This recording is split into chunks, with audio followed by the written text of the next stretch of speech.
السلام علیکم۔ قلندر اور فقر کیا ہیں، ان میں فرق کیا ہے؟ تو قلندر تو ایک مرتبہ، ایک رتبہ ہوتا ہے، اور فقر قلندری درویشی، جس کو عام الفاظ میں آپ کہہ سکتے ہیں کہ نصاب ہے، تعلیم ہے جو آپ نے پڑھنی ہے، اس کے بعد آپ قلندر بنتے ہیں۔ جیسے آپ میٹرک کلاس ہے اور آپ پاس ہوتے ہیں تو آپ کو میٹرک پاس کہا جاتا ہے، اور جو میٹرک کی کلاس میں آپ جو سلیبس پڑھتے ہیں اسے آپ عام الفاظ میں قلندری کہہ سکتے ہیں، اس کو آپ عام الفاظ میں فقر کہہ سکتے ہیں۔ اصل میں جو آگے ان کا ہے کہ سوال، ان میں فرق کیا ہے؟ جب بھی آپ کچھ بننا چاہتے ہیں، آپ کاریگر بننا چاہتے ہیں، تو آپ کوئی کام سیکھیں گے، کسی بھی قسم کا جو کام آپ سیکھ رہے ہیں شروع میں، اس سیکھنے کو آپ فقر کہہ سکتے ہیں۔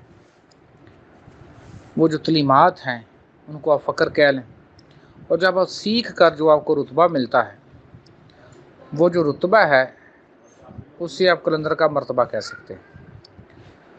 قلندر روحانی طور پر اس کو جو جھلک پڑتی ہے یا جہاں تک اس کا شعور کام کرتا ہے، یہ مقام ہاہوت تک دیکھ سکتا ہے، مقام ہاہوت تک اس کی رسائی ہے، اور یہ تینوں درجے ایک ہی لائن میں آتے ہیں: قطب الکتاب، خواجہ خواجگان اور قلندر۔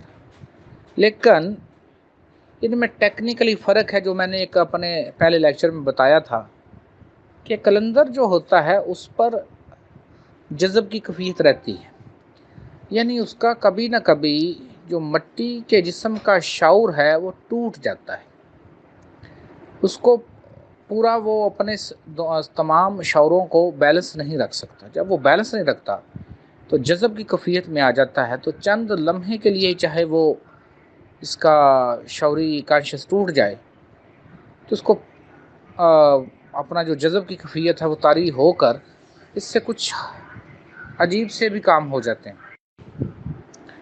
جبکہ جو خواجہ خواجگان کا درجہ ہوتا ہے یا قطب الکتاب کا درجہ ہوتا ہے، وہ اپنا کانشیس نہیں کھوتے، شعوری کانشیس کبھی نہیں کھوتے، اور ان پر کبھی بھی جذب کی کیفیت نہیں آتی ہے۔ آگے آپ جا کر اصل میں سمجھیں گے کہ یہ اصل جذب ہے کیا چیز، یہ ہوتا کیا آپ کے ساتھ۔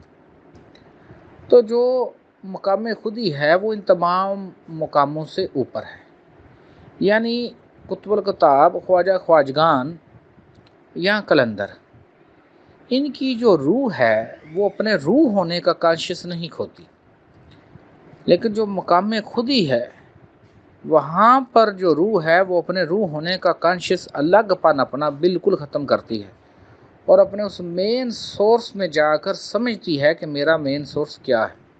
یہ ہمیشہ فرق رہتا ہے۔ تو میرا پورا اس پر آڈیو میسج ہے جس میں نے یہ تمام درجات کے بارے میں بتایا ہوا ہے، تو اگر آپ وہ سن لیں تو آپ کو سمجھ آ جائے گی۔ اگر آپ کو نہیں ملا تو آپ اس گروپ کو سرچ کریں، اس میں سے آپ کو مل جائے گا یہ والا اس سوال کا جواب کہ یہ قلندر کیسے بنتے ہیں۔ فقر بہت وسیع معنی رکھتا ہے، دوسرے الفاظ میں حقیقی طور پر فقر بہت ہی وسیع معنی ہے فقر کا۔ فقر کی تعلیمات روح کا اپنے مین سورس تک چلے جانا، اور پھر وہاں سے آگے کچھ منازل کو دیکھنا بھی شامل ہے، جبکہ جو قلندر ہے وہ ایک مخصوص مقام تک رہتا ہے، اس کی روح اپنا کانشیس نہیں کھوتی، جیسے میں نے آپ کو پہلے بتا دیا۔ امید ہے اس جواب کی سمجھ آ گئی ہوگی، نہیں سمجھے دوبارہ پوچھ سکتے ہیں۔